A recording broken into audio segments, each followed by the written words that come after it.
sans toi. Oh non, je ne peux vivre sans toi. Tu es mon milieu naturel où je respire.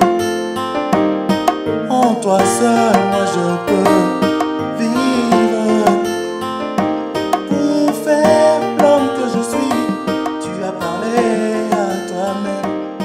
Tu as dit, faisons l'homme à notre image, à notre ressemblance. Je dis chaque fois la morale au plus parce que je veux mettre un peu un point de virgule aujourd'hui. Quand j'ai dit point de virgule, je ne dis pas que j'allais terminer un point de virgule. Parce qu'à chaque fois, tout prédicateur, le temps lui manquera toujours de parler, comme aussi Paul a manqué de temps. Parce que Paul dit, le temps me manque de parler sur Balak, le temps me manque de parler sur Samson. C'est-à-dire, nous manquerons toujours le temps. Je remercie le Seigneur qui nous a fait grâce et nous puissions nous revoir dans la face. Parce que par rapport à l'esprit, nous croyons que Dieu nous a déjà rassemblés par l'œuvre de la croix. Amen. Mais par rapport à la chair, je remercie le Seigneur qui nous a fait grâce que nous puissions nous revoir. Je remercie encore Dieu parce qu'il a placé les hommes de Dieu au milieu de nous. Parce que moi, je crois que s'il n'y a pas le ministère, il n'y a pas aussi l'église. Amen. Donc voilà pourquoi je remercie les hommes de Dieu de la confiance qu'ils nous ont donné de se présenter au devant de vous. Parce que dans ces temps ici, c'est un temps très difficile où il ne faut pas faire confiance à n'importe qui. Donc, mais ils n'ont pas tenu de savoir d'où je viens, d'où je sors, mais ils m'ont fait cette confiance. Voilà pourquoi j'exprime aussi mon expression de la reconnaissance. Je suis vraiment reconnaissant. Je crois que je passais de très beaux moments avec cette famille. Amen. Donc, je suis vraiment très content. À chaque fois, voilà pourquoi je dis chaque fois, Dieu nous apprend du jour au jour. Amen. C'est-à-dire, quand tu vas quelque part, toi, tu es allé pour prêcher, pour apprendre, pour que les autres t'apprennent. Mais toi aussi, quand tu viens dans un milieu, il y a quelque chose qui aussi va t'apprendre. C'est-à-dire, j'ai appris beaucoup de choses au milieu de vous. J'ai vu comment les frères sont dévoués, j'ai vu les respects au travers des frères. Des fois, dans cet évangile, le mot respect, c'est comme si c'est dans l'oubli. Mais j'ai trouvé vraiment un respect exceptionnel. Ça m'a marqué. Ça m'a aussi permis de revoir aussi là où j'évolue, qu'est-ce qu'on peut faire aussi pour faire évoluer l'œuvre de Dieu. Donc vraiment avec très sincère gratitude, je vous dis à tous merci. Amen. Et le Seigneur bénisse. Amen. Prenons le Bible. Je crois que vous devez me supporter parce que peut-être aujourd'hui je vais dire un peu des choses qui fâchent. Hein? On a trop parlé de la révélation. Les gens se sont beaucoup réjouis, mais peut-être aujourd'hui je vais parler des choses qui fâchent. Amen. Vous savez, avant que je commence à prêcher, des années passées, je ne sais pas si c'est 20 ans ou 24 ans passés, je suis allé prêcher quelque part. Je prêchais sur l'Apocalypse, je crois bien. Je prêchais, c'était 2 semaines de prédication. Mais arrivé le dimanche, les derniers jours que je devais prêcher, la nuit, le soir, j'ai commencé à faire maintenant ma conscience. Ma conscience étant que l'homme. Je me suis dit, cette thème que je prêche ici, comme je n'ai pas d'argent, si je prêche ça demain, cette église ne me donnera pas de l'argent. Vous savez, il faut que nous soyons honnêtes. Aujourd'hui, beaucoup disent qu'ils font la mission, les ministres, mais je crois que ce n'est pas la vraie mission. Parce que quand nous retournons les apôtres comme étant un modèle, quand les apôtres allaient dans la mission, dans leur retour, ils expliquaient tout ce que Dieu a fait avec eux. Les témoignages, le miracle que Dieu a fait, les collègues qu'ils ont fait, tout ce qu'ils ont fait. Mais aujourd'hui, ce n'est pas le cas. Aujourd'hui, si l'homme de Dieu va en mission, sa mission, c'est de mettre un peu de l'argent dans son poche. Et les témoignages, les miracles et tout ce que Dieu a fait, ça ne sert absolument à rien. Donc, ce n'est pas ça le but de l'évangile. Amen. Quels optimistes. Amen. Et pendant que je me suis dit, j'étais en train demain, je vais exhorter autre chose. Pendant que je dormais, parce que nous croyons, pendant que nous dormons, Dieu parle tantôt d'une manière, et d'une autre par des songes, par des visions. Amen. Dieu m'a dit, tu vas continuer à prêcher ce que tu étais en train de prêcher. Amen. Et le matin, je prêchais. C'est la seule fois dans la vie, pendant que je marchais dans la mission proche, que je suis sorti maigre. Que le Seigneur bénisse. Amen. Pourquoi des fois on dit ça? On dit ça parce qu'au milieu de nous, peut-être, il y aura des jeunes prédicateurs qui sortiront. Qu'ils puissent voir comment ils peuvent marcher avec le Seigneur. Amen. Amen. Moi qui vous prêche, je ne fais pas ma propre publicité. Si je prêchais pour l'argent, j'aurais beaucoup d'argent. Parce que Dieu a fait grâce à l'église où je conduisais. Il y avait des gens qui avaient beaucoup d'argent. Mais je ne connaissais pas l'argent. Je ne connaissais pas.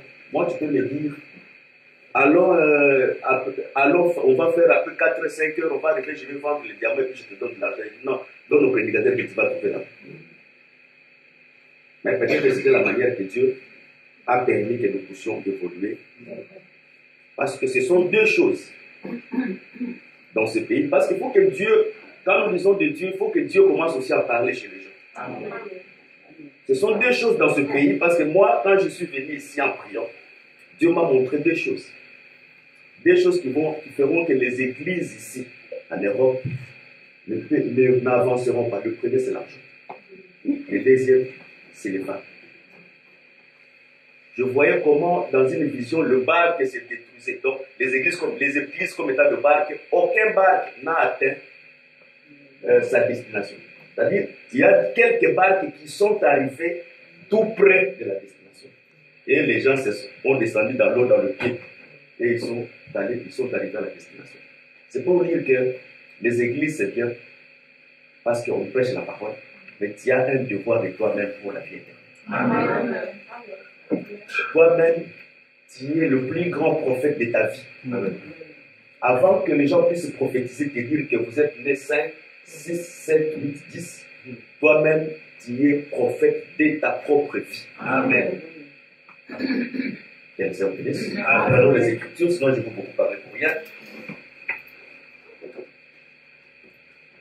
Exode 2, verset 1 jusqu'à verset 10. Celui qui a une belle vision, il peut lire ou il peut lire. Moi, le français, attention, je ne suis pas trop grammatical.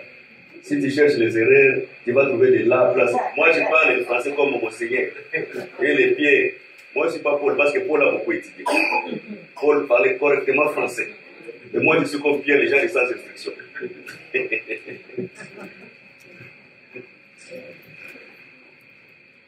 Exode 2, 1 jusqu'à 10. Un homme de la maison de Lévi avait pris pour femme une fille de Lévi. Cette femme devint enceinte et enfanta un fils. Elle vit qu'il était beau et elle le cacha pendant 3 mois. Ne pouvant plus le cacher, elle prit une caisse de jonc qu'elle enduisit de bitume et de poids. Elle y mit l'enfant et le déposa parmi les roseaux sur le bord du fleuve. La sœur de l'enfant s'était à quelque distance pour savoir ce qui lui arriverait. La fille de Pharaon descendit au fleuve pour se baigner et ses compagnes se promenèrent le long du fleuve. Elle aperçut la caisse au milieu du roseau et elle envoya sa servante pour la prendre. Elle l'ouvrit et vit l'enfant. C'était un petit garçon qui pleurait.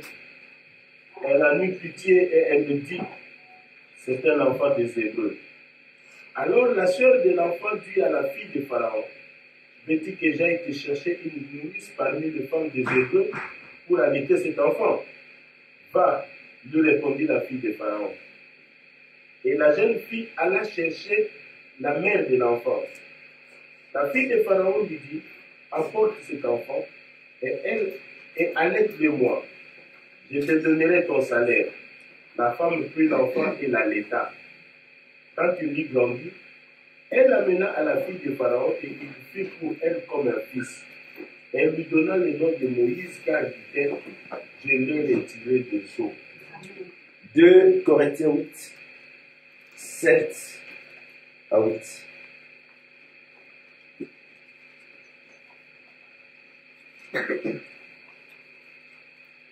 Deux Corinthiens chapitre 8, versets 7 à 8.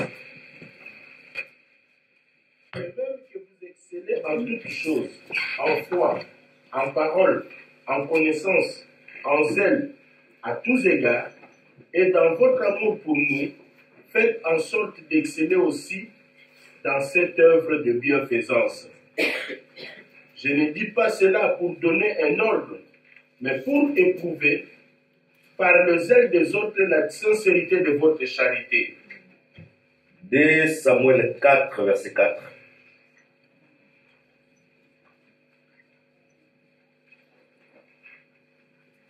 De Samuel 4, verset 4.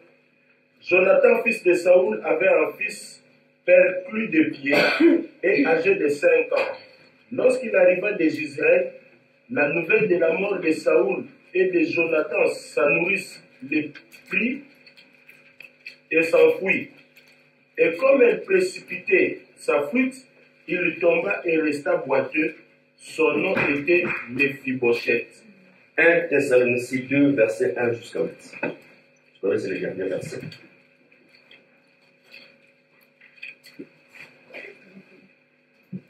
Thessaloniciens chapitre 2, 1 à 8. 2, 1 à 8. 1 à 8. Verset 1 Thessaloniciens 2, 1 à 8. D'accord. Vous savez vous-même, frères, que notre arrivée chez vous n'a pas été sans résultat.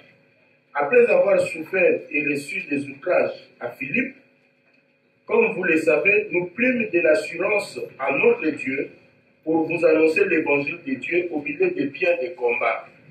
Car notre prédication ne repose ni sur l'erreur, ni sur des motifs impurs, ni sur la fraude, mais selon que Dieu nous a jugés dignes de nous confier l'évangile. Ainsi nous parlons, non comme pour plaire à des hommes, mais pour plaire à Dieu qui sonde nos cœurs. Jamais, en effet, nous n'avons usé des paroles flatteuses, comme vous le savez. Jamais nous n'avons eu la cupidité pour mobile. Dieu en est témoin. Nous n'avons point cherché la gloire qui vient des hommes, ni de vous, ni des autres. Nous aurions pu nous produire avec autorité comme apôtres de Christ. Mais nous avons été pleins de douceur au milieu de vous, de même qu'une nourrice prend un tendre soin de ses enfants. Nous aurions voulu, dans notre vive affection pour vous, non seulement vous donner l'évangile de Dieu, mais encore nos propres vies, tant vous nous étiez devenus chers. Que le Seigneur ajoute la bénédiction à la lecture de sa parole. Amen. Je crois bien nous parlons sur le mouvement prophétique de la naissance ou sur la naissance de Moïse. Par la grâce de Dieu, nous avons démontré que... Bon, je préfère exhorter avant de commencer. 2 minutes. Pour un peu ramener la conscience de plusieurs. La Bible me dit ceci. Dieu voulait en finir avec toute chair parce que le péché comblait toute la terre. Mais pour que Dieu puisse terminer le péché, puisse en finir avec le péché, Dieu a dit à Noé de construire l'arche. Je me demande chaque fois quand je lis cette écriture,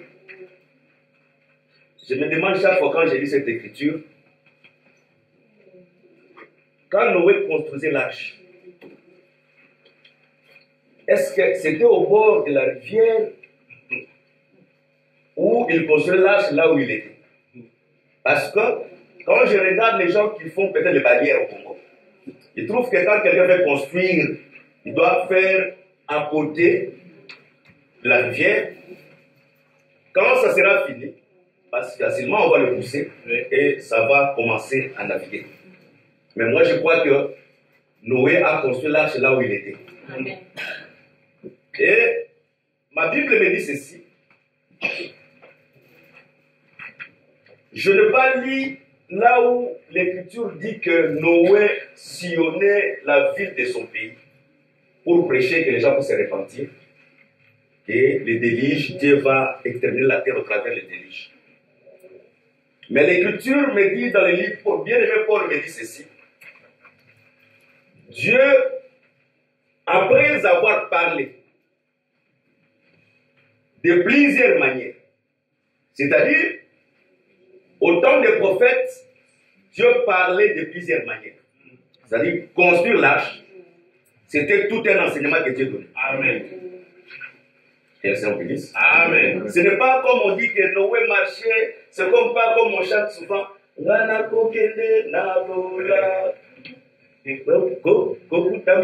moi je ne sais pas chanter. Namasia mobikisi, lokoleli akendeki, nakokende nangana lola. Ce sont des chansons. Mais par rapport aux Écritures, ça n'a pas de place. Parce que jusqu'aujourd'hui, Élie n'est jamais parti au ciel.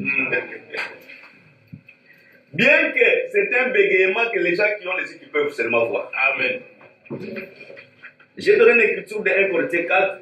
Dieu mettra en lumière tout ce qui a été caché avant la fondation du monde, avant que la venue du Seigneur.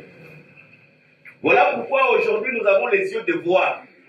Là où on a enterré Élie, là où on a enterré Moïse. Parce que quand Jésus a transfiguré sur la croix, la lumière a permis de découvrir qu'Élie était en Christ. Amen. Et Moïse était en Christ. Amen. Parce qu'au ciel aujourd'hui, le ciel est vide. Amen.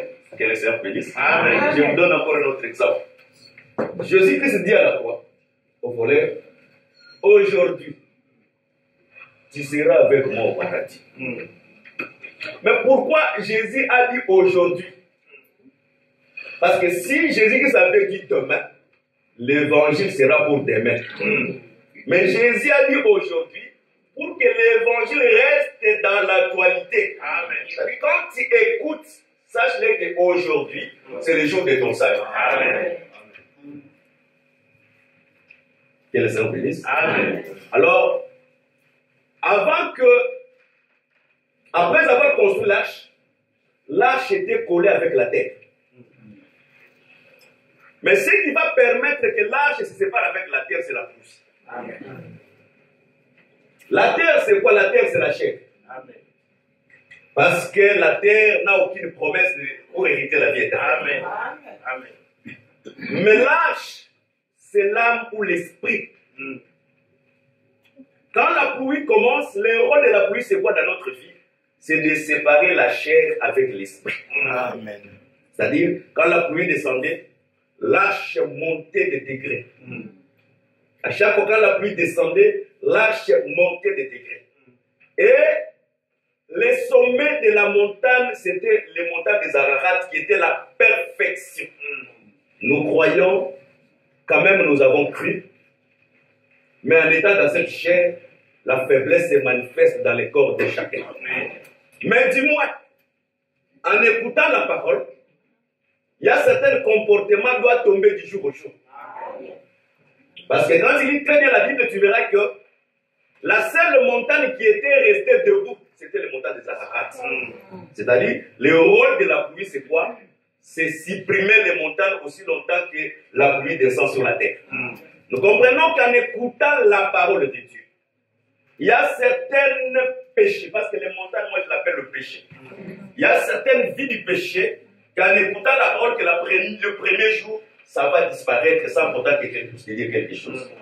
Mais il y a certains comportements, pour que ça disparaisse, il faut que tu écoutes abondamment la parole de Dieu. Amen. Mais je ne prends seulement pas la parole comme la parole écoutée, mais j'associe aussi la parole avec la prière. Amen.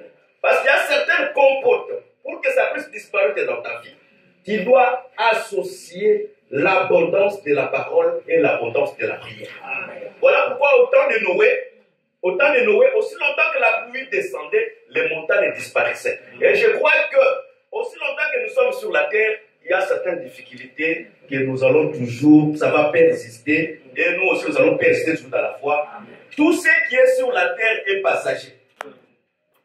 Même nous, sur la terre, nous sommes passagers. La seule personne qui n'est pas passager, c'est l'Éternel, parce que son nom, c'est l'Éternel. Voilà pourquoi nous croyons, même cette chair, même nos mariages passeront. Amen.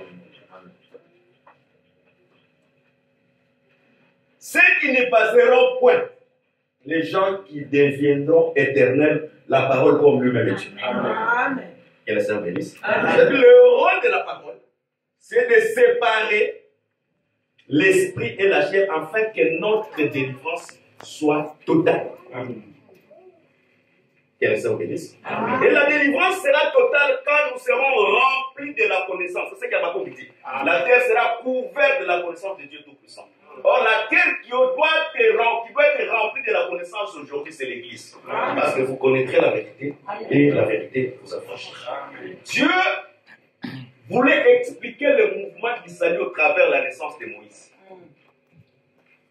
Pendant 3 mois, l'enfant était caché à la maison. Et l'enfant n'avait pas un nom. Voilà pourquoi nous avons dit que Dieu, dans les temps anciens, c'est-à-dire depuis les jardins, jusqu'à la croix, Dieu n'avait pas un nom. Même quand il dit que vous serez baptisés au nom du Père, au nom du Fils et au nom du Saint-Esprit, ce n'est pas son nom. Même quand on t'appelle Père, Père c'est un nom commun de tout le monde. Quand on t'appelle Fils, Fils c'est un nom commun de tout le monde. Voilà pourquoi aussi longtemps que les noms n'étaient pas révélés, les saluts n'étaient pas manifestés. Les gens qui ne connaissent pas Dieu, des fois ils disent, mais pourquoi si lui il était Dieu, mais il priait encore Dieu? J'ai donné l'écriture sur Exode 34. La Bible dit l'Éternel parlait à l'Éternel. Comment lui, Éternel, il va parler encore à l'Éternel? Je prends encore un autre écriture, Zacharie 6. La Bible dit l'enfant qui est né, ça s'appellera Germe, il sera sacrificateur sur son trône. Comment tu peux être toi-même sacrificateur sur ton propre trône? C'est là où Dieu, l'intelligence de Dieu échappe les gens. Amen. Vous savez, un juif un juif avec les gens des groupes de prière ne pense pas la même chose. Parce qu'un juif, quand quelqu'un se dit fils de Dieu, automatiquement il comprend que c'est un Dieu. Amen. Parce qu'un Dieu peut donner naissance qu'à un Dieu. Amen. Un jour, Jésus les a demandé, pourquoi vous voulez le tuer? Les Juifs l'ont répondu. Est-ce que je n'ai pas fait le miracle au milieu de vous? Non, non. Nous ne te tuons pas à cause des miracles. Mais nous voulons te tuer parce que toi, tu t'es fait égal à Dieu. C'est-à-dire, être fils de Dieu, c'est être Dieu. Que le Seigneur bénisse. C'est-à-dire, la loi, les prophètes et les psaumes cachaient Dieu. Mais après cette dispensation, Dieu ne pouvait plus se cacher. C'est là où il devait prendre maintenant un nom. Voilà pourquoi nous croyons aujourd'hui, Acte dit, le salut c'est aucun autre nom. C'est-à-dire, même au temps d'Abraham, le salut n'était pas manifesté. Amen. Vous savez, Dieu explique un mouvement prophétique. La Bible dit, quand Jacob partait chez Laban, quand il est arrivé sur le puits, il a trouvé déjà sur le puits, il y avait d'autres personnes. Mais du moins, le puits était fermé. Mais quand Jacob est arrivé, après quelques minutes, Rachel est arrivée aussi. C'est-à-dire qu'il y a déjà des gens qui étaient arrivés au puits avant. Mais le problème est que le puits était fermé. Mais quand Jacob arrive, il ouvre le puits parce que c'est Jacob qui a la capacité d'ouvrir les livres. Quand il ouvre les livres, pour donner de l'eau, il commence à donner premièrement à Rachel qui est venue après. C'est par là que nous comprenons. Par rapport au travail, il y a déjà les gens qui sont entrés avant nous. Mais dis-moi, pour le paiement, on a commencé à payer les gens de la 11e heure. C'est-à-dire, les prophètes, ils étaient déjà arrivés avant nous. Mais pour le plan du salut, nous avons premièrement reçu le salut. Amen. Et le Seigneur vous bénisse. Amen. Je ne vais pas rentrer ce que je veux parler, sinon je vais me perdre. Je vais laisser ce que je vais parler aujourd'hui. Mais pourquoi la maman et le papa n'ont pas exposé l'enfant? Parce que l'enfant était beau et l'enfant était précieux. C'est-à-dire, Dieu, à cause de la beauté de l'enfant, qui est la divinité et la sainteté qui était en lui, Dieu n'a pas voulu exposer la vie de l'enfant. Mais dis-moi, les prophètes déjà intercédés, jette ton paix dans l'eau. Dans peu de temps, tu la retrouveras. J'ai dit ceci, je n'ai jamais lu dans la Bible Jérémie, Abraham, dire que je suis le pain de vie des saints du ciel. Non. Mais il y a une seule personne, quand il est venu sur la terre, il a dit que je suis le pain de vie des saints du ciel. C'est par là que nous comprenons que le pain que Dieu refusait de jeter dans les eaux, c'était le Seigneur Jésus. Amen. Mais pour que il puisse retrouver le même pain, pour les salir des eaux, parce que les eaux, selon Apocalypse, les eaux représentent les peuples, les nations et les tribus. Oui. Pour les saluer, il devait jeter le pain, parce que c'est le pain qui devait calmer l'irritation de Dieu. La Bible dit ceci dans le livre de Psaume 7, verset 1. L'Éternel, c'est un Dieu qui s'irrite à tout moment. Vous savez, dans la Bible, il est écrit même que Dieu garde ses rancunes. Oui. Parce que des fois, Dieu interdit les gens d'être rancuniers, mais lui-même, il est rancunier.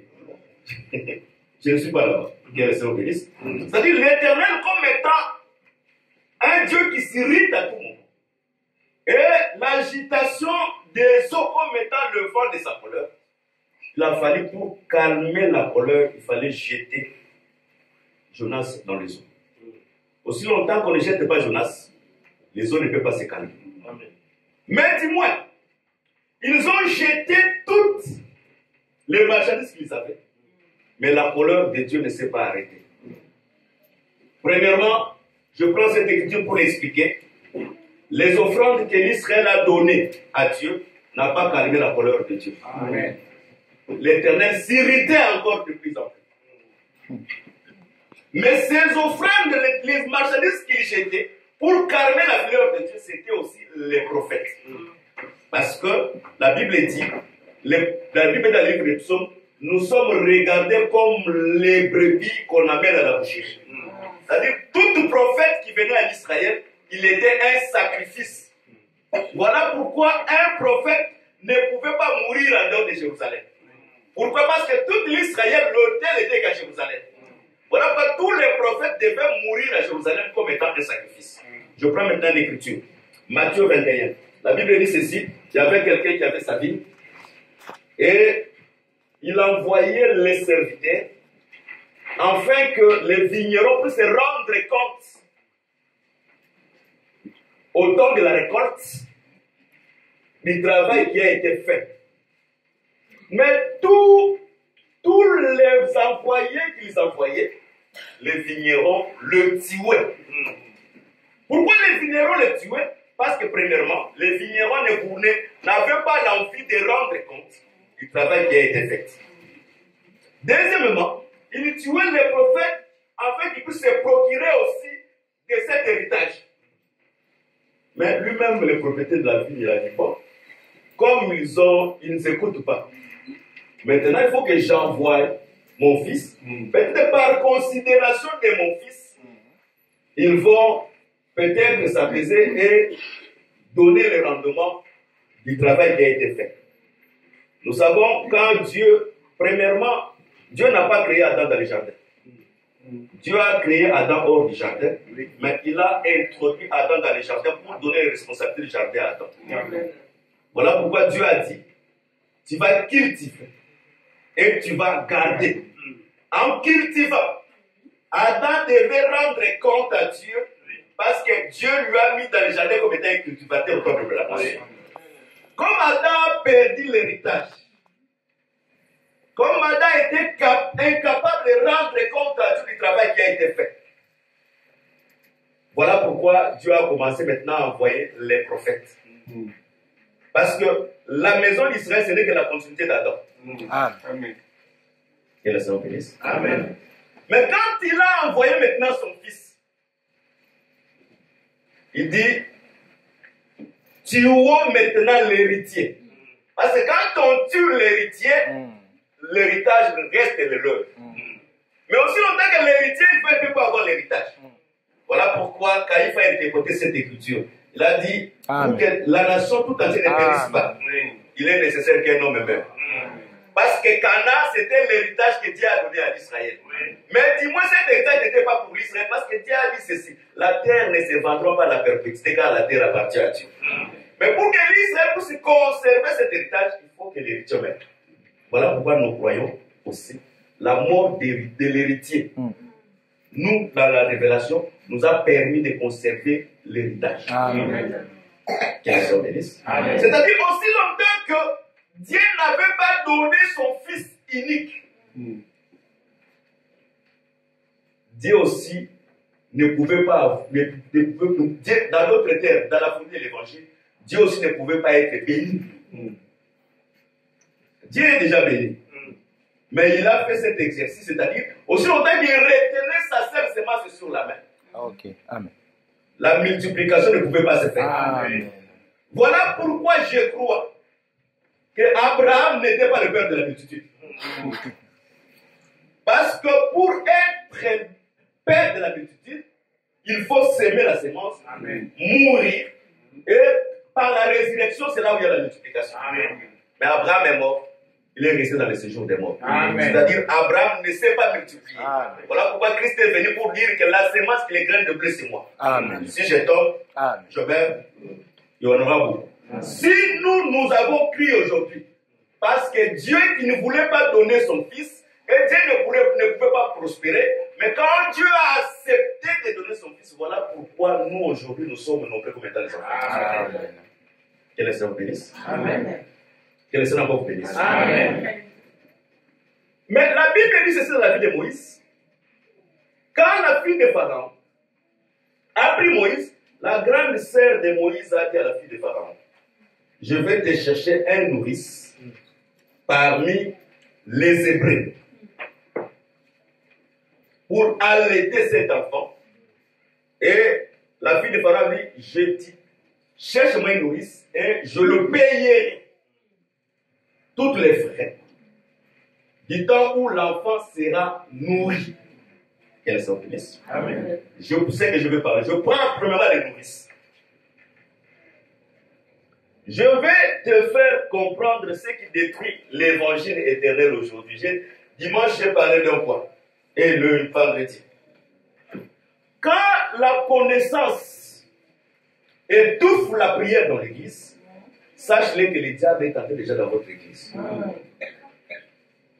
Parce que la connaissance doit ramener les gens à beaucoup prier. Parce que sur la terre, là où nous sommes, nous avons beaucoup de difficultés. C'est seulement à travers la prière que nous pouvons les résoudre. Parce que la Bible dit, si quelqu'un se trouve dans la prière, dans la souffrance, qu'il prie. C'est-à-dire la prière, c'est aussi une manière de chasser la souffrance. Voilà pourquoi j'ai dit chaque fois, beaucoup dans l'évangile éternel, ils ont déjà chassé les apôtres dans l'église sans pourtant les savoir. Parce que quand dans l'église on ne prie pas, sache que Paul, Jacques est déjà chassé dans cette église. Quand ils ne trouvent pas les œuvres dans l'église, sache-le que Jacques dans cette église, il est déjà chassé. Parce que l'église doit y avoir la foi et les œuvres de la foi. Amen. Quelle est son bénédiction? Amen. Dans l'évangile éternel aussi, si l'évangile prospère, ne savent pas comment donner à Dieu, sache-le que dans cette église-là, le diable est entré déjà dans cette église. Oui. Voilà pourquoi aujourd'hui, dans nos églises, il est difficile que les gens puissent prospérer matériellement. Parce que les diables s'est emparé des gens. Dieu est fidèle à sa parole. Amen. Vous savez, j'ai dit le vendredi pour les gens qui l'étaient, tu sais pourquoi Jésus a refusé qu'on puisse le toucher? Parce que Jésus, en lui, il avait la divinité, on pouvait le toucher. Mais Jésus-Christ est venu pour respecter la parole de Dieu. Dans le respect de la parole, en sachant que, comme il a porté la lèpre dans son corps, et que les lèpres étaient entiers dans son corps, parce que la Bible est dans Lévitique 13, quand la personne est atteinte totalement de la lèpre, elle devient pire. Mais lui, quand il est devenu pire, il ne pouvait pas lui-même se déclarer que je suis pire. Non. Il devait aller voir les sacrificateurs. Parce que quand il a guéri les lépreux, il a dit aux lépreux, va chez les sacrificateurs, fais l'offrande selon la loi. C'est-à-dire, même si on est guéri, pour être pur, il faut que les sacrificateurs puissent déclarer que tu deviens pur. Amen. Voilà pourquoi l'Écriture dit, personne n'est monté au ciel, si ce n'est que le Fils de l'homme qui est dans les cieux. Christ, en étant dans les cieux, il fait le rôle d'un souverain sacrificateur. En étant sur la terre, il fait le rôle d'un offrande qui est venu confirmer le salut. Voilà pourquoi il devait monter au ciel avec l'offrande de son propre corps. Et après avoir été déclaré pur, il devait retourner sur la terre pour maintenant vivre au milieu de nous comme étant le Saint-Esprit. Amen. Que le Seigneur bénisse. Amen. Que le Seigneur bénisse. Amen. C'est-à-dire, Christ, il a le respect de sa propre parole. Ce qui détruit beaucoup dans cet évangile, le respect de la parole de Dieu. Amen. La nourrice, ce n'est pas de rouge. La nourrice travaille en fonction d'un prix du travail qu'il est en train de faire. La nourrice, c'est qui? Dans l'église, la nourrice, c'est le ministre de la parole. Amen. Voilà pourquoi un ministre doit avoir les seins pour allaiter. Amen.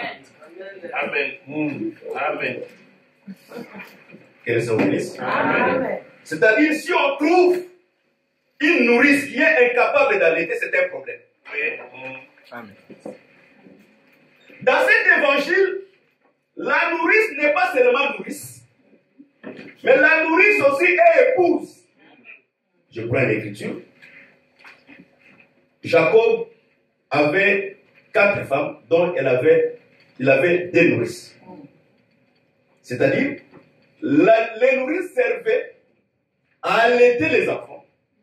Mais les nourrices aussi, elles-mêmes, avaient besoin de la semence comme étant l'épouse. Voilà pourquoi Bia a donné les enfants. Mais Bia a aussi été une nourrice. C'est-à-dire, un ministre lui-même, premièrement, il doit être épouse. Parce qu'on doit voir en lui la semence de la parole en lui. Amen. Amen. Avançons un peu. Je n'ai jamais vu, ça c'est les sœurs qui peuvent mieux m'expliquer parce que je n'ai jamais été une sœur dans la chair.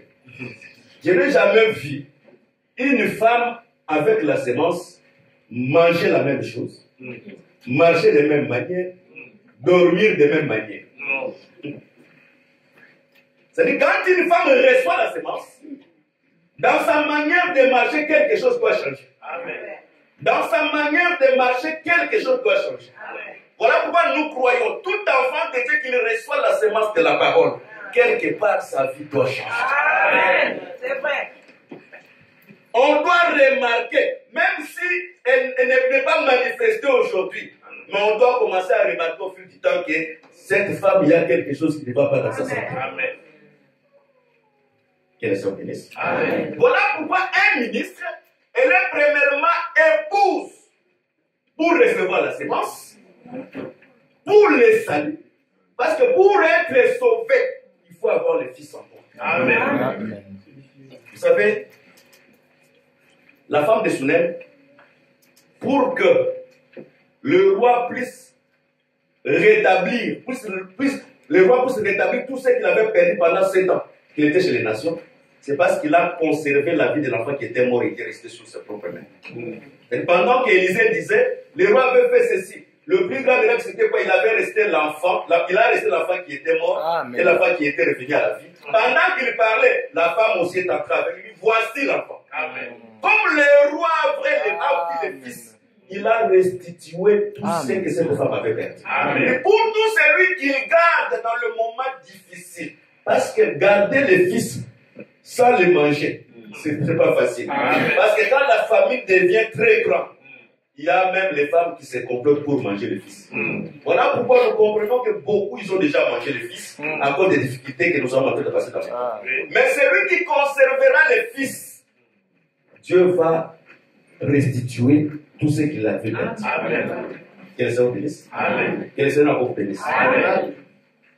La nourrice, c'est le ministre de la parole. En dehors d'être ministre, on doit avoir aussi les fruits de l'épouse en lui. Amen. Que le Seigneur bénisse. Amen. Si aujourd'hui, La vie de beaucoup des enfants de Dieu n'avance plus. C'est parce que les nourrices sont leurs bases. Je prie l'écriture.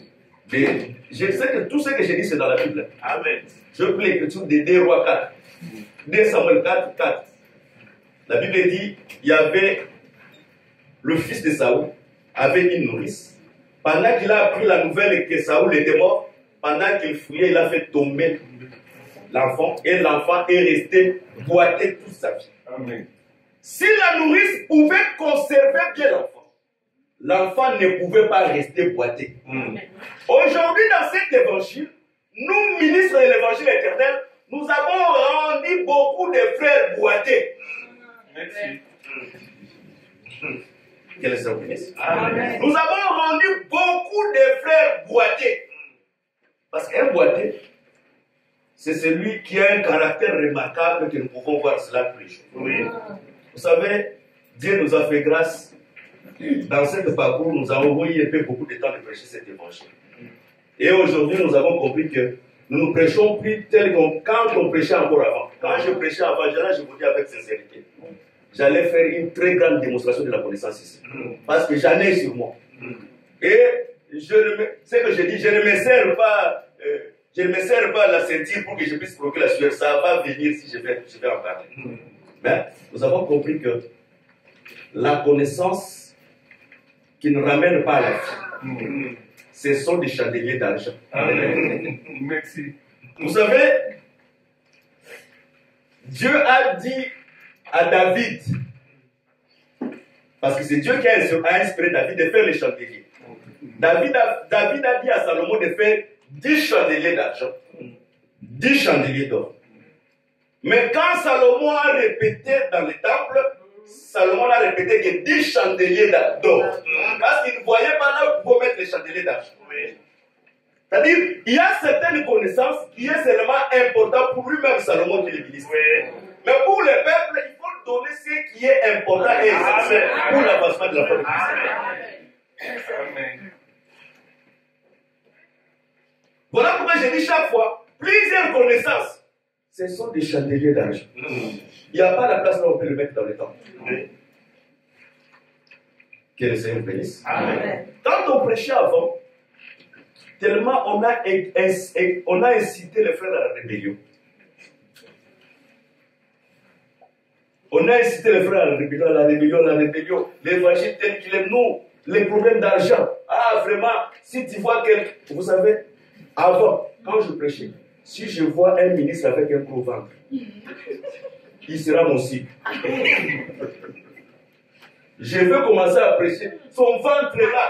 Il n'y a rien à passer. Il n'y a rien auquel écrit. Donc il sera très mal à l'aise. Mais Dieu m'a fait grâce. Quand je suis venu à ce pays, mon ventre aussi a commencé à prêcher.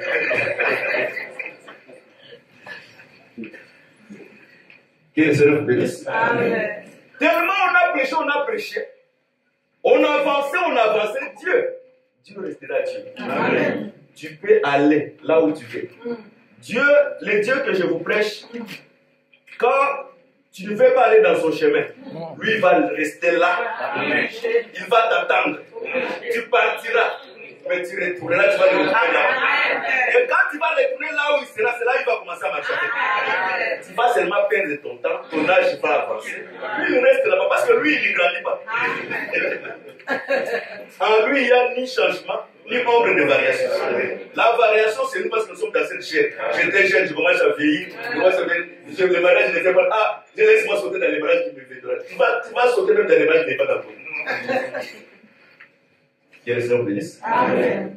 Tellement on a prêché la rébellion, les problèmes financiers. Arrivé à la fin, on a compris qu'on avançait, mais on a oublié quelque chose. Quand on voulait retourner, c'était trop tard.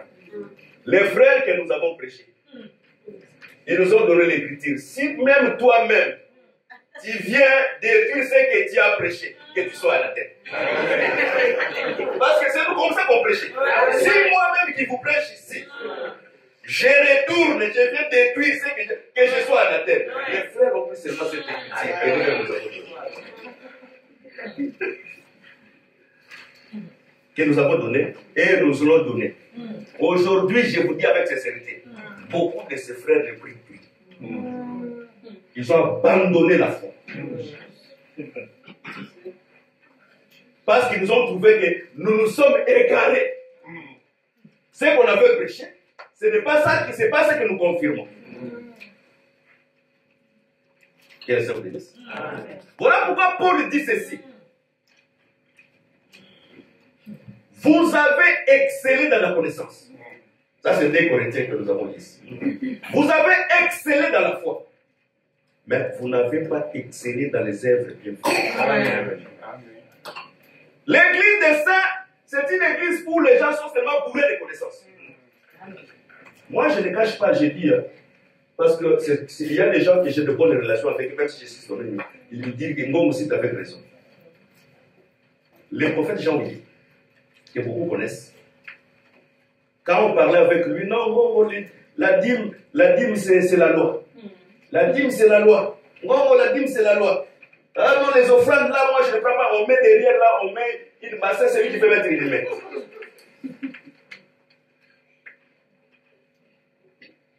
Plusieurs années, l'église c'était comme une maison de féticheurs de Kifukusa, où il y avait des mandalas là par-ci par-là. Les gens entraient comme aller dans les maisons de féticheurs. Mais le jour qu'il a changé la manière de concevoir le travail de Dieu. Aujourd'hui, cette église est parmi les églises des saints en matière numérique qui sont grands. Amen. La vérité ne changera jamais. Amen. Les mensonges changeront de version. Amen. Mais la vérité t'attrapera dans le pas. Amen. Qu'elle se bénisse. Beaucoup dans cet évangile, ils ont seulement excellé dans la connaissance. Mais ils n'ont pas excellé dans le bienfaisance. Or, l'Écriture dit, celui qui sème paix, moissonnera paix. Le problème de la semaille aujourd'hui, il a attrapé beaucoup des enfants de Dieu. Je ne vais pas citer les noms de ces prédicateurs par... je sais qu'il va me suivre dans la bande. Je ne vais pas citer son nom par respect. Il disait la dîme c'est la loi, la dîme c'est la loi. Les gens ont pris l'argent, on a donné, un frère va lui donner la dîme. On lui a donné, il a pris la dîme. Directement, nous nous sommes sortis. Mais toi, tu ne manges pas la dîme. Pourquoi tu prends la dîme? Vous savez, dans chaque promesse dans l'Écriture, il y a des promesses qui entourent cette Écriture. Amen. Le respect des parents. Quand vous respectez vos parents, c'est derrière cette Écriture, il y a une promesse qui dit afin que vous puissiez prolonger vos séjours sur la terre. C'est pour vivre longtemps sur la terre, le respect envers nos parents est très important. Amen. Voilà pourquoi Christ dit aussi dans le livre de Malachie, apportez les dîmes dans les maisons du trésor. Vous verrez vraiment, j'ouvre l'esprit des cieux. Amen. Et je m'énoncerai. C'est-à-dire, si on n'amène pas, on peut moissonner plus. Mais les pots sont troués. Et on trouve absolument. Je sais que beaucoup de gens vont me dire, mais pourquoi je vais parler de la dîme? Je vais te parler de la dîme telle que la Bible est écrite dans la Bible. La première question que je vais te poser, je vais répondre moi-même. Est-ce que Abraham, quand il a donné la dîme, c'était dans les sacerdoces de Moïse, mais dans les sacerdoces de Melchisédek? Je te répondrai que c'est dans les sacerdoces de Melchisédek. C'est pour te dire que les dieux que nous vous prêchons, la divinité étant en lui, il peut chaque fois ouvrir les parenthèses dans sa marche pour expliquer le plan du salut. Voilà pourquoi en étant Dieu, même si l'état des sacerdoces n'était pas encore venu, mais il avait la capacité d'ouvrir une parenthèse pour expliquer comment on devait donner la dîme. Amen. Il y a un frère qui va me dire que Abraham, est-ce qu'il a donné la dîme qu'il a? Pourquoi il n'a pas donné la dîme de ses biens? A-t-il déjà lu dans la Bible qu'Abraham faisait un champ? A-t-il déjà dans la Bible que Abraham, c'est-à-dire Abraham en soi, Dieu voulait expliquer tous les plans du salut dans le corps d'Abraham. Donc Abraham, c'est l'explication du plan du salut. Et je vais te poser encore une question que je vais répondre. Quand Abraham avait donné les dîmes de ses bitins, le reste qui était resté là, c'était resté pour lui, puis c'était resté pour une autre personne. Tu me diras que c'était resté pour lui. C'est-à-dire, dans la Bible, aller à la guerre, c'est un travail. Amen. Tel que nous nous réveillons le matin pour aller travailler, c'est la guerre que nous combattons. Amen. Quand quelqu'un travaille, il a un salaire qu'il doit recevoir après son travail. Amen. Que le Seigneur bénisse. Amen. Voilà pourquoi, par la vraie connaissance de la parole de Dieu, de la manière qu'on vous explique Galates 6, je ne sais pas, mais Galates 6, ce n'est pas de la manière qu'on avait conçu quand on était encore dans le groupe de prière. Parce que Galates 6, cela veut dire à celui qu'on enseigne, qu'il ne fasse pas de tous ses biens à celui qu'on enseigne. Où est-ce que Paul a reçu cette idée? Parce que Paul, avant de prêcher, il a quelque part qu'il avait reçu cela. J'explique un peu Galates 6 tellement qu'on explique d'une manière vigueur. C'est-à-dire, si le prédicateur vient, on va lui donner Galates 6. Je prêche aujourd'hui pour me donner Galates 6. C'est quoi? On divise les biens. On prend les biens, on divise au milieu. Tu me donnes les tiens. Comme on dit la ligne de prière. Ah, si vraiment on fait dire Galates 6, c'est partager les biens. C'est-à-dire, tu peux prendre même, tu divises au milieu. Je divise les biens au milieu. Ngongo part. Demain, Maurice, il vient. Il prêche. Tu restes avec un demi. On prend encore les autres. Galates 6, c'est diviser les biens. Tu prends encore les biens qui étaient restés les moitiés là. Tu divises encore Maurice. Maurice, il s'en va. Après quelques jours, un autre, il vient. Tu prends encore ce qui reste. Tu vas rester pauvre. Tu vas rester pauvre. Mais Galates 6, les prophètes, ils peuvent tous parler la même chose, mais chacun dit sa propre langage. Amen. Voilà pourquoi Paul, au lieu de répéter ce que Moïse a écrit dans le Genèse, lui, il a utilisé maintenant le mot part. Je sais que je vais vous répondre à beaucoup de questions. Tu me dirais que la Bible dit, dans la dispensation où nous sommes, les gens doivent donner avec libéralité. C'est là que tu m'entends. Mais je te dirais ceci. La libéralité n'existe pas seulement aujourd'hui.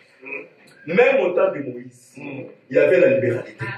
Parce que les offrandes qu'on donnait dans les tabernacles, Moïse a dit que chacun donne avec comme son cœur. Mais bien qu'il disait qu'il puisse donner avec son cœur, mais Dieu avait une exigence de ce qu'il faut donner. Que le Seigneur bénisse. Amen. Même au temps de la loi, on donnait avec la libéralité. Je vais vous expliquer. En dehors de la dîme, il donnait les offrandes d'action de grâce. Dans chaque fête, un Israélite apportait les offrandes. C'est-à-dire, mensuellement, un Israélite donnait toujours au-delà. De la même aussi dans l'église, si quelqu'un donne la dîme, dans les offrandes mensuelles que nous donnons, tu vas calculer que nous donnons toujours au-delà de la dîme. Parce que nous donnons la dîme, nous donnons les contributions des loyers. S'il y a un frère, une sœur, il a un problème, nous contribuons aussi. Comme moi aussi prêche ici, nous contribuons aussi. C'est-à-dire, nous donnons toujours au-delà de la dîme. Amen. Mais quand il dit très bien la libéralité dans la Bible, la libéralité était faite souvent par les collectes des saints. Amen. Lis, c'est pas moi la Bible. Quand Paul parlait de la libéralité, il disait que quand on veut faire les collectes pour les saints, c'est là où on cherchait la libéralité de chacun. Mais Galates 6, c'est la dîme qui est le salaire de prédicateur. Qu'elle s'obéisse. Amen. Vous savez, souvent, nous avons peut-être beaucoup de fidèles dans cette assemblée qu'une église, on dit qu'ils n'ont pas Dieu.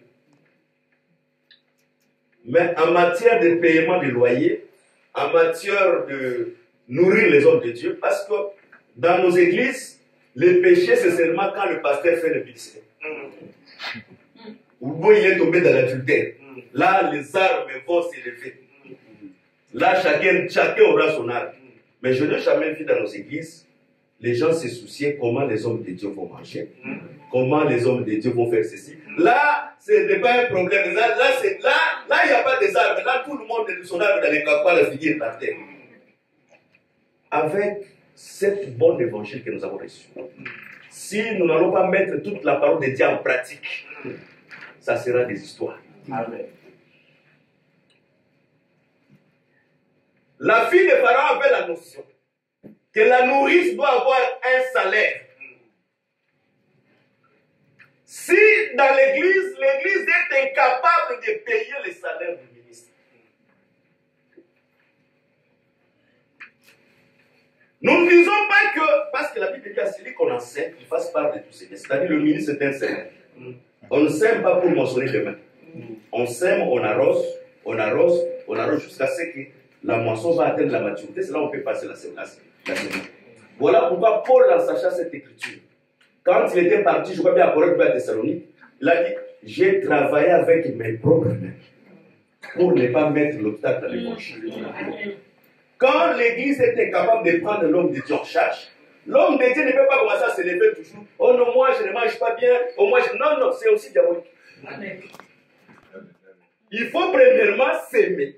Parce que le ministère, c'est pour enrichir celui qui est pauvre. Mais la délivrance de plusieurs personnes dans notre évangile pour la prospérité, ce n'est pas prier ni gêner.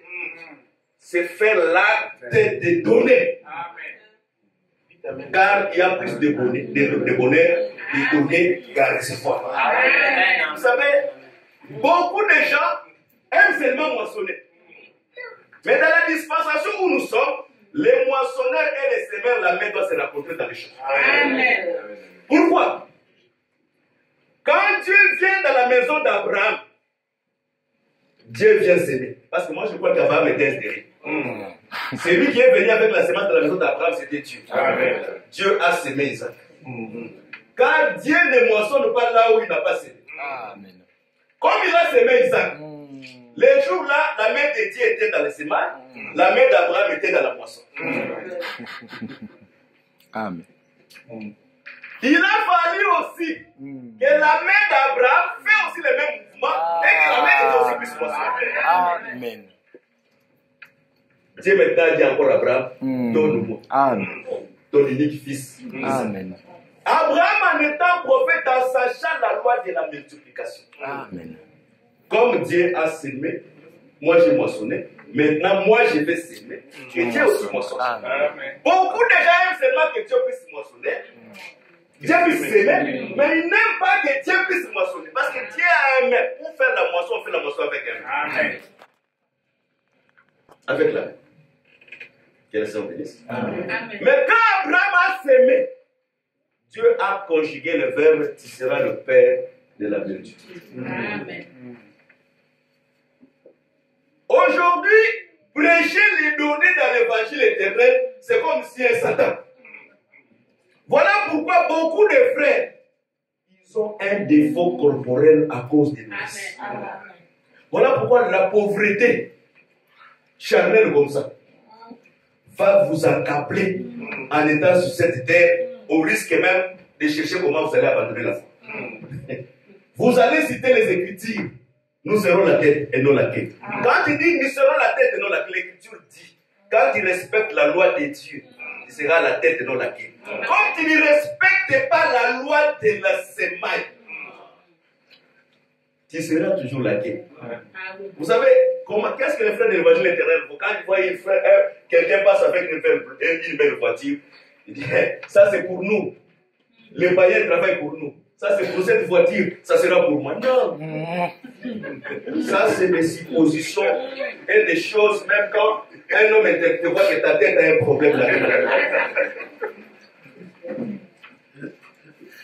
La terre nous appartient pas maintenant. Parce que jusqu'aujourd'hui, la création souffre. Amen. Mais la terre sera rédemptée le véritable septième jour que le règne de l'air. C'est à ce moment les choses des païens seront pour nous. Mais aujourd'hui, qui sera de la souffrance. La vie de plusieurs. Quand nous parlons de l'argent dans l'évangile, nous dans l'évangile éternel, on ne parle pas de l'argent. Non, Moïse a prêché la semence. Paul a prêché la semence. Voilà pourquoi dans cet évangile, les gens doivent apprendre comment servir Dieu avec leur cœur. Amen. Amen. Amen. Vous savez,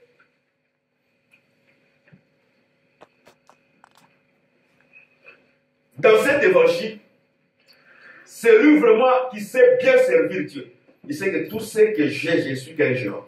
Amen. Tout appartient à Dieu. Un gérant ne peut pas refuser à la propriété de la chose, de prendre la chose qui lui appartient. Dis que ça t'appartient. Que le Seigneur soit loué. Mais vous savez, je vais donner l'écriture. Vous savez, il y a quelqu'un qu'on appelait Nabal.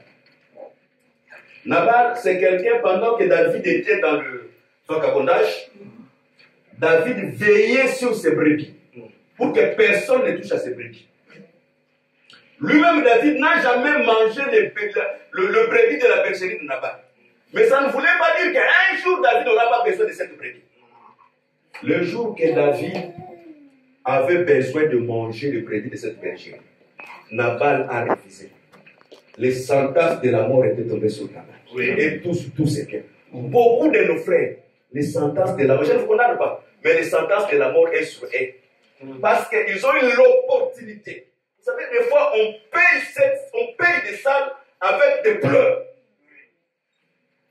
Mais cependant que Dieu vous a donné ici dans ce pays le travail. Peut-être que tu es avec toi et avec ta femme. Dieu permet aussi, vous savez, j'ai dit là où je suis parmi les conducteurs, la vie de plusieurs personnes dépend de la présence de cet ensemble. De la même manière, Salomon avait lié la prière avec les temples. De la même manière, cette prière est liée aussi au temple qui est l'enseignement. Parce que le temple aujourd'hui, c'est l'enseignement qui les demeure. Voilà pourquoi nous ne pouvons pas permettre quelqu'un entrer et s'installer dans les Écritures. Amen. Amen. Personne ne peut dire que cette écriture m'a pas. Non, non. Quand tu vois quelqu'un entrer dans la parole, exemple, dans la je suis le père de l'évangile éternel, c'est diabolique. Amen. Oh, je suis Malachie, c'est diabolique. Amen. Toutes les écritures, il y a une seule personne qui s'assied là-dedans, c'est le Seigneur. Bien que dans la dispensation s'explique autre chose. Mais dans la chair comme ça, la main de plusieurs personnes est sèche. Oh, si tu travailles avec un seul main, tu ne peux pas bien travailler. Pour bien travailler, il faut que toutes tes deux mains soient en mouvement. Nous voulons dans cet évangile que les gens qui ont cru à cet évangile. Cet évangile, c'est un évangile où un enfant de Dieu, quand on dit qu'en Israël, il n'y aura pas de femme stérile de celle qui avorte. C'est-à-dire, un biche, quand il écoute la parole, il doit enfanter. C'est-à-dire, on dit Amen à la parole, ce n'est pas un slogan. Quand on donne l'écriture, tu dis Amen, tu dois accomplir cette écriture qui se répète la chair dans ta vie. Mais les écritures sont restées seulement le papier. Mais l'écriture toi-même, tu dois définir l'écriture qui marche.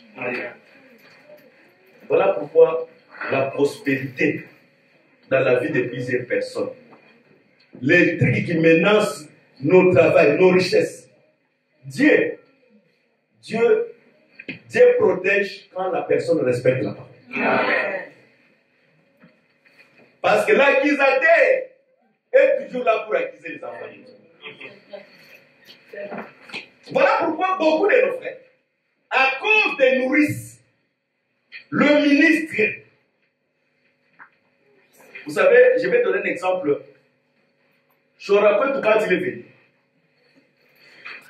en sachant aussi l'égoïsme de plusieurs, Chorakout est venu prêcher que la dîme est diabolique.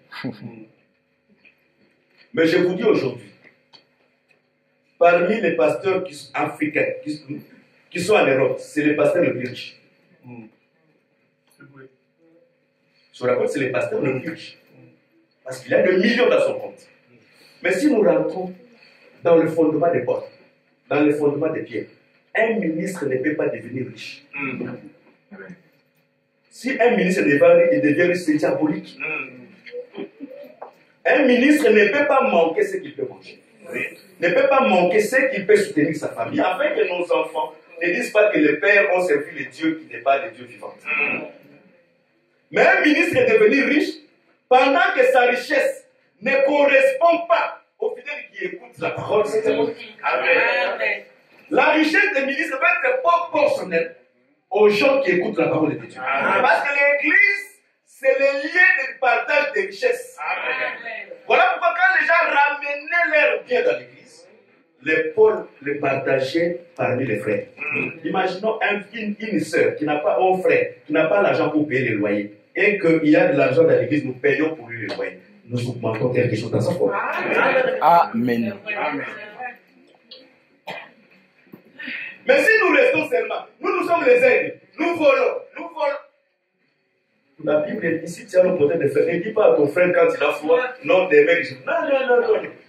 Quand on guérit, quand Jésus guérit l'enfant de Jairus, il dit le reste, donne-lui la nourriture. C'est-à-dire, en dehors des choses de l'esprit, nous devons aussi avoir la capacité de soutenir les œuvres de la chair. Parce que nous sommes encore dans la chair. La chair pour sa prospérité. Vous savez, vous ne pouvez pas avoir un travail décent. Parce que votre manière de servir Dieu, Dieu ne le permettra jamais. Moi qui vous prêche, je vous dis sincèrement, je n'ai pas de papier premièrement. Et je n'avais pas de papier. Mais par la prière, la manière de servir Dieu. Moi, j'ai déjà travaillé ici en France. Le travail m'attend. Ça n'attend pas les gens. J'ai déjà travaillé, les équipes dépassent le nombre. Où j'avais un salaire de 2500 €. Pourquoi? Parce qu'en servant Dieu, Dieu ouvre toujours des portes. Amen. Mais c'est parce que la manière de servir Dieu est restée seulement dans le spirituel, mais nous n'excellons pas dans les œuvres comme ça. Moi, je dis chaque fois aux frères, si moi, je suis stable, mais donne à la sœur qui souffre. Pourquoi tu veux seulement donner au ministre? Tu veux qu'on te voit que tu donnes au ministre, ça ne sert absolument à rien. Donne à celui qui en a plus besoin que l'autre. Dieu qui voit dans le visible, il verra l'intention que tu as. Amen. L'église, ce n'est pas une boutique de pasteurs où on doit seulement nourrir les pasteurs. C'est bien, papa, il y a les droits des prédicateurs. Mais l'église aussi, c'est un lieu aussi qui doit avoir un équilibre. Vous savez, un frère, nous prions avec lui, il avait la voiture, la Q7. Il m'a dit, docteur, si je t'offrais cette voiture Q7, qu'est-ce que tu vas faire? Je lui ai dit, je vais le vendre. Il dit, pourquoi tu vas le vendre? J'ai dit, imaginez un peu, j'ai cette voiture. Mais après les cultes, le bailleur vient, on n'a pas payé la salle. Mais il me voit, j'entre dans les Q7, je pars. C'est incohérent. Parce que David ne peut pas accepter ça, de vivre dans une bonne maison, mais que la maison de Dieu, Dieu soit dans les petites cabanes. Cet évangile doit quitter de la petitesse. Cet évangile doit avoir des conditions. Afin qu'au travers des conditions, les gens qui veulent les conditions, ils viennent et trouvent les conditions. Ils trouvent aussi la bonne parole et ils glorifient le Seigneur. Amen. Les données peuvent résoudre un problème dans ta vie que tu ne sais pas comment tu peux avoir la solution. Oui. Voilà pourquoi le ministère n'a pas seulement l'obligation de prêcher seulement les crocodiles, les moutons, mais le ministère a aussi nécessité de prêcher aussi comment les gens doivent servir Dieu. Amen. Même Christ a dit, vous adorez ce que vous ne connaissez pas. L'adoration est liée à la connaissance. Amen. Quels sont bénis. Amen. Vous savez, des fois, je suis en plus qu'à la fin, des fois, Dieu ne nous demande pas des choses difficiles. Mais nous sommes incapables d'accomplir ce que Dieu nous demande. Si un magicien, on lui dit qu'à 0 L pile, tu ne vas pas dormir. Tu vas faire un mouvement comme ça de 30 secondes, de 3 heures. Pendant 3 heures, même si son pied lui fera mal, de peur qui devient fou, il va commencer à faire comme ça. Mais souvent, Dieu ne demande pas des choses difficiles. La prière, venir au culte, des fois servir Dieu avec nos biens. Mais c'est difficile de comprendre. Mais je vous dis avec sincérité, la loi est moins forte que la grâce. Amen. La grâce est plus forte que la loi. Amen. Amen. Parce que la grâce, la Bible est définie comme étant le fouet des scorpions. Que Roboam devait frapper les enfants d'Israël. Vous savez, la douleur du fouet du scorpion. La grâce, même si tu nous trompes ici, ta propre conscience, le scorpion n'est pas là.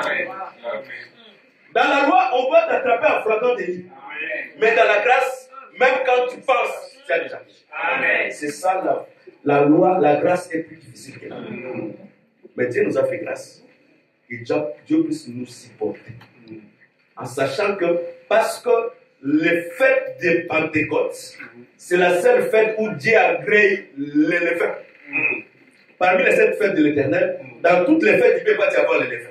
Mais dans la fête de Pentecôte, il doit y avoir les levains. C'est pour dire qu'en état imparfait, mais Dieu nous a donné le Saint-Esprit. Pour que le Saint-Esprit vienne à nous, enlever l'imperfection. Voilà pourquoi le ministère, la Bible dit, c'est pour le perfectionnement des saints. En vue de l'œuvre du ministère, afin que vous croissiez à tous égards. La croissance, dans la croissance là où le ministère est, ce n'est pas seulement sur le plan spirituel. La croissance aussi doit se faire sur le plan numérique. La croissance aussi doit se faire sur le plan matériel. On peut avoir quelqu'un qui était venu sans quelque chose dans le Seigneur, mais le Seigneur intervient dans sa vie dans le ministère de la gloire et il commence à faire. Sinon, aujourd'hui, nous vous prêchons, beaucoup de choses nous ont rattrapées. Parce qu'on a laissé beaucoup de frères avec des défauts. Même si tu ne donnes pas la dîme, tu demandes seulement pardon, tu vas t'écouter. Le pardon, c'est avec renoncement. Le pardon, c'est avec quand tu demandes pardon, tu renonces aussi à la chose. Mais quand tu ne renonces pas, tu as déjà dit, je ne demande pas. Non, ta vie, Dieu. La Bible, Dieu, quand il commence à moissonner, là où il n'a pas sémé, sache-le que c'est pour détruire. Amen. Dieu, quand il vient moissonner là où il n'a pas sémé, parce que Dieu peut moissonner là où il n'a pas sémé, il va envoyer ses serviteurs fidèles. La maladie, très fidèle. Les voleurs sont des serviteurs très fidèles. Et l'écriture va s'accomplir. Tous les esprits sont au service de Dieu. Amen. Ces esprits-là, ce ne sont pas seulement les esprits pires. Même les esprits impies. Je te donne une exemple, je ne vais pas les terminer. Amen. Quand Dieu voulait tuer Akab, Dieu était assis dans son conseil. Il disait comment je vais tuer Akab. Un esprit est monté dans les surfaces. Il a dit, moi je sais. Comment je vais tuer Akab? Comment? Je vais mettre les maçons dans la bouche. Quand il ira à la guerre, il va mourir. Et quand tu as fait ce que tu as dit. Et Akab, il était là, le prophète a commencé à prophétiser. Oh non, toi, tu vas réussir. Toi, tu es un grand combattant, mais le plan de Dieu Amen. était déjà arrêté parce que Dieu parle avec les démons, mais que les démons ne peuvent pas se convertir. C'est la différence entre un enfant de Dieu et un démon. Dieu, quand il parle avec Satan, Satan ne se convertira pas. Mais quand Dieu parle avec un enfant de Dieu, l'enfant de Dieu doit se convertir. C'est-à-dire, nous voulons que nos églises, que les gens puissent aussi prospérer. La Bible dit qu'il n'y ait pas beaucoup de nobles, mais la Bible ne dit pas qu'il y ait les nobles parmi nous. Parce que s'il y a un noble parmi nous, on a besoin de quelque chose. Au lieu de commencer à donner beaucoup de communiqués ici pour qu'ils puissent chauffer les gens qui n'aiment pas donner des choses. Le frère va se lever seulement sur le pasteur, laisse, je vais donner. Et nous passons et nous avançons. Que les hommes bénissent. Voilà pourquoi nous voulons aussi dans l'église qu'il y ait des nobles au milieu de nous. Amen. Voilà pourquoi aujourd'hui je vous prêche cet évangile de donner. Si vous allez dire moi on est diabolique, mais c'est vous qui êtes diabolique. Il faut que dans cet évangile, les gens apprennent à servir Dieu. Amen. Vous savez, même, premièrement, Dieu ne peut pas faire quelqu'un un vrai pasteur si lui-même il ne sait pas donner. Parce que Dieu, quand il choisit un berger, il va mettre la miséricorde dans son cœur. Amen. Un homme de Dieu ne peut pas voir quelqu'un souffrir. Lui, il a l'argent dans sa maison. C'est diabolique.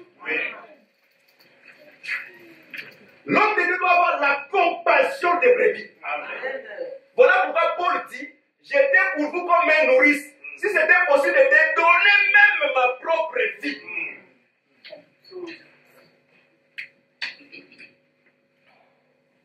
Ça, ce n'est pas l'église de Poutino, de Mukuna.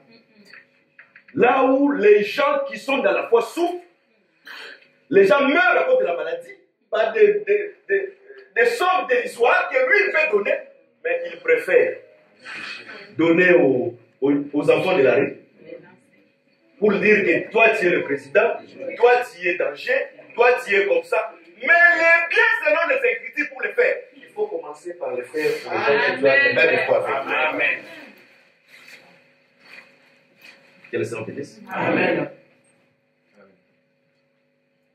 Je prêchais un frère. Je sais qu'il va m'écouter parce qu'on ne sait pas le pourquoi avec lui. Il était chef quelque part dans un travail. Il m'a appelé, non docteur, nous cherchons un travail ici. Si ta femme peut aller travailler. J'ai dit non, ma femme elle a fait la formation, ça ne tient pas. Mais je te donne la personne telle. Oh non, il n'a pas voulu. Je priais, j'ai laissé. Je prie le frère. Je lui ai dit, moi qui vous prêche, j'ai travaillé quelque part, j'ai pris un frère qui ne connaissait pas ce travail. Mais moi, à cause de la foi, j'ai travaillé je faisais mon travail. Je faisais aussi le travail de ses frères. Jusqu'à ce qu'après 3 semaines, les frères étaient capables de travailler. À cause de la foi, moi, j'ai travaillé pour ses frères et j'ai travaillé mon travail. C'est-à-dire, si ton frère n'était capable de faire ce travail, mais à cause de la foi, amen, toi, tu peux travailler. Amen. Mais comme ses frères, c'était un frère qui avait la sémence de Dieu, ça fait 1 semaine, ça fait 2 semaines, il m'a appelé encore. Oh, la personne qui était venue, qui a quitté le travail, tu peux maintenant donner quelqu'un. Je vais donner maintenant. Oh non, il m'a appelé. Oh non, docteur, en tout cas, j'ai travaillé pour les frères, bien qu'il apprend petit à petit, mais ça va. C'est comme ça. C'est comme ça que l'église peut aller de l'avant. Comment tu peux avoir le travail? Il y a une opportunité là où tu travailles, mais il y a des frères et des sœurs qui sont dans ton assemblée, qui est incapable de se soucier pour qu'ils puissent comprendre. Vous savez, il faut que nous puissions faire de bien dans nos églises, afin que si même la parole ne parle pas, mais que les biens que nous faisons. Amen. Amen. Nous sommes dans les temps où trop des enseignements, trop de révélations, mais peu des œuvres. Ce qui fait de l'église une église, c'est les œuvres. Amen. Les serviteurs les plus anciens, qui travaillaient déjà dans la maison, parce que les serviteurs les plus anciens, ils travaillaient déjà dans la maison d'Abraham sans serment. Amen. Avant. Oui. Mais les jours qu'ils devaient aller prendre l'épouse, ils devaient maintenant travailler avec serment. Amen. Et nous comprenons que le même Dieu dans le temps de la loi, le même esprit qui a travaillé dans le sacerdoce de Moïse, c'est le même esprit aussi qui travaille dans notre sacerdoce. Amen. Mais cette fois-ci, il travaille avec serment pour l'épouse. Voilà pourquoi Christ, il est souverain sacrificateur selon l'ordre de Melchizedek avec serment. Amen. Il est parti avec toute la richesse d'Abraham. Mais il ne donne pas la richesse d'Abraham à n'importe quelle femme. Amen. Elle donne la richesse d'Abraham à la femme qu'elle voit qu'elle lui a donné de l'eau. Elle a donné aussi de l'eau au champ. L'église qui est encore incapable de soutenir le ministre, d'accomplir même le part de ce qu'ils doivent donner, cette église n'est pas encore une église. Les secteurs les plus anciens ne peuvent pas prendre la richesse qu'il est venu le mettre dans leur corps. Nous reconnaîtrons une église aussi par les nourrices. Beaucoup dans notre évangile prêchent en murmurant. Ils prêchent en murmurant parce que c'est une obligation, tu dois prêcher. Mais ce n'est pas une bénédiction. Parce que nous croyons, quand on prêche, Paul dit, on ne prêche pas seulement les erreurs, parce que les erreurs on peut les voir. Mais on doit aussi prêcher sans motif. Les motifs, c'est là qu'il est difficile de voir. Je peux citer les Écritures, mais Dieu aussi, il voit que je prêche avec motif. Quand on prêche par, laisse-moi seulement prêcher, mais par, non, là, il n'y a plus la bénédiction. Parce que la bénédiction, ce n'est pas que Dieu te bénisse. Non, la bénédiction, c'est l'enseignement. Amen. Parce que le souverain sacrificateur, quand il fait l'expiation, c'est là où il soulève les mains pour bénir le peuple. Amen. On ne bénit pas le peuple quand la parole n'a pas encore atteint l'âme. Amen. Parce que le même mouvement que le souverain sacrificateur fait là, la chair, l'esprit et l'âme. Et quand il bénit l'âme maintenant, c'est à ce moment il commence à faire prospérer l'esprit et la chair. Amen. Je suis vers la fin. Vous savez, quand est-ce qu'on reconnaît que la personne est possédée? La manifestation, c'est au travers l'extérieur. Si c'est un fou, de la manière il remarque qu'il s'est habillé, mais en soi, la folie, c'est l'intérieur. On peut échanger le vêtement, il va encore déchirer. La bénédiction commence par l'intérieur. Voilà pourquoi nous croyons. Cet enseignement que nous vous prêchons, vous devez aussi exceller dans la manière de servir Dieu. Nous ne disons pas de servir Dieu comme étant les hommes de Dieu pour vous exploiter. Non. Parce qu'il y a un temps où les hommes de Dieu aussi exploitent les gens. Nous ne parlons pas de l'exploitation. Nous disons que tu es enseigné comment tu vas servir Dieu avec ton cœur. Amen. Amen. Que le Seigneur vous dise. Amen. Non, moi je ne peux vivre sans toi.